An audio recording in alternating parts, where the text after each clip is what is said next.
just kept the ball, never panicked after he stopped the dribble and come back. Jokic on the roll, gets to the basket, lays it in. He's made his last 8 field goals. Gordon trying to drive baseline. Oh, he got it. Nice find. Jokic floats it up and in. He's made 9 consecutive shots. To be at his best, and then they picked up some nice added talent. 12 on 4 of 13 shooting, by far his worst game of the playoffs. The Phoenix Suns season is over. The Denver Nuggets are moving on to the conference finals for the second time in 4 years. They'll get a little time off before facing either the Lakers or the Warriors. I'll be the first to admit it. I was wrong about the Denver Nuggets, and I was wrong about the Phoenix Suns as well. February 9th, the bombshell dropped. And Kevin Durant is headed to Phoenix. Adrian Wojnarowski. All of a sudden, you beating the drums like the Phoenix Suns have won the title. What happened? They got the 7-foot monster, the nuclear weapon called Kevin Durant. That nuclear weapon. Kevin Durant has been traded to the Phoenix Suns. He's teaming up with Chris Paul and Devin Booker. And I'm looking at the landscape in the West. I look at the teams. I see Phoenix, who has Kevin Durant, Chris Paul, Devin Booker. I'm like, what team can really compete with them in a playoff series, in a 7-game series, and beat them in 7 games, or beat them in 5, beat them in 6? I don't think any team in the West can do that. I look at the Denver Nuggets, who had the best record at the time and finished the season with the best record in the West, and they have the best player in the West. You can argue that, him, Curry, LeBron, you can argue who's the best player in the West, but this season I have to give it to the Joker for being the best player in the West, and he's a top 5 player in the NBA right now. You have him. I know Joker would be consistent every single night. I know what Joker would give me every single night. Murray, he comes big to play in the playoffs, but you still have to worry about dudes like Michael Porter Jr. Can he be consistent? Can he knock down shots? Aaron Gordon, who you traded for, who's supposed to be a high energy guy on the offensive end and the defensive end, he gave you no effort on the defensive end the past 2 seasons.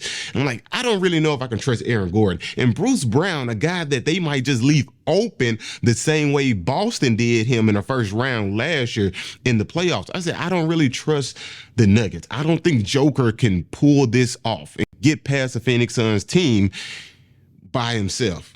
Boy, was I wrong. And I'm looking at other teams in the West too. Sacramento Kings, too young. Memphis Grizzlies, Ja Morant, too much nonsense off the court. Golden State Warriors are on and off and just playing horrendous on the road, that seem to cannot win games on the road. I'm looking at the Phoenix Suns with Kevin Durant, with Chris Paul, with Devin Booker. I said, man, this is a team that can go far in the postseason. And I was wrong. I was absolutely wrong. I picked them to win against the Denver Nuggets in 6 games, but the Denver Nuggets beat them in 6 games in convincing fashion, easily, blowouts. The same thing we saw last season what Luka did to the Phoenix Suns, up by 30 at halftime. It's the same thing that the Joker and the Denver Nuggets did to the Phoenix Suns, up by 30 at halftime on the Phoenix Suns home court. And this is insane. Joker's having an amazing playoff run, 30, 13, and 10. He's averaging a triple-double. You might as well give him that triple-double that he's averaging right now. Jamal Murray, who's playing at a great level, averaging 25 points. Michael Porter Jr., who's knocking down shots. And shout out to Aaron Gordon, who proved me wrong too, saying, hey, I can play defense. I can disturb and disrupt Kevin Durant a little bit. I might not stop him, but I can make it tough for him. And he did. Aaron Gordon played big this series, so hey, I give the props to Aaron Gordon, but Joker is showing us like, hey, I'm not just some guy who plays good in the regular season. I can deliver in the playoffs too, as long as I have my teammates alongside with me. We know the past 2 seasons, no Murray. Now he has Murray, Michael Porter Jr., Kentavious Caldwell-Pope, who won a championship with the Lakers, who's knocking down big shots, and Bruce Brown, who's putting the ball on the floor, attacking the rim and making shots, something that he wasn't doing last season in Brooklyn. So Joker has help with him now, and he's on to the Western Conference Finals. Now let's talk about the Phoenix Suns. The Phoenix Suns, who just really been a nightmare even when the season started. Let's be honest. DeAndre Ayton just a lot of internal issues with the Phoenix Suns. They are not seeing eye to eye because of money issues. DeAndre Ayton wants a bigger role. Clearly, you can see that even in the playoffs against the Denver Nuggets, we saw the clip of DeAndre Ayton, leaving a huddle. Devin Booker, shut up. KD, shut up. It seems like DeAndre Ayton wants a bigger role on the offensive end. But this is a guy who gives you no effort. I don't know when DeAndre Ayton will play hard. I'm not sure. Will it be tonight, the other night? What practice? This is a guy who doesn't play hard all the time. He doesn't. And Chris Paul, right on schedule, once again, he gets injured. Once again, we saw him do it with the Clippers multiple times. We saw him do it with the Rockets. We saw him do it in 2021 against the Lakers.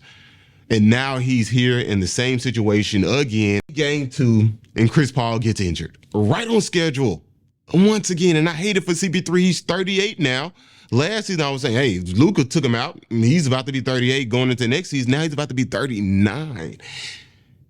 39 years old. I don't know if we will ever see Chris Paul win a championship with this Phoenix Suns team. Jokic with the layup. I don't even know if Phoenix will keep the same roster that they have. I know they have to make some moves, and I can see DeAndre Ayton leave.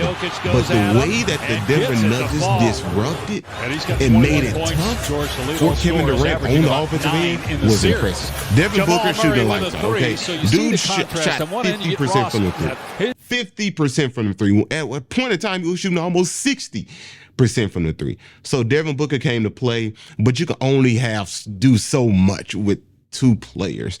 You need a full roster. You need a full team. And this Phoenix Suns team is a prime example of, hey, don't get too happy because you have the best player on your team. You still have to have a full team. You have Kevin Durant, you have Devin Booker, you have Chris Paul, but the pieces got to mesh. The pieces have to fit together. And the pieces just didn't fit with the Phoenix Suns because they didn't get a lot of run time together this season. Kevin Durant's in and out the lineup. And now you face a Denver Nuggets team that a lot of people doubted, like myself. And we were all proven wrong. You know how they say about LeBron, we are all witnesses. We are all witnesses of what Joker just did to the Phoenix Suns. That was incredible.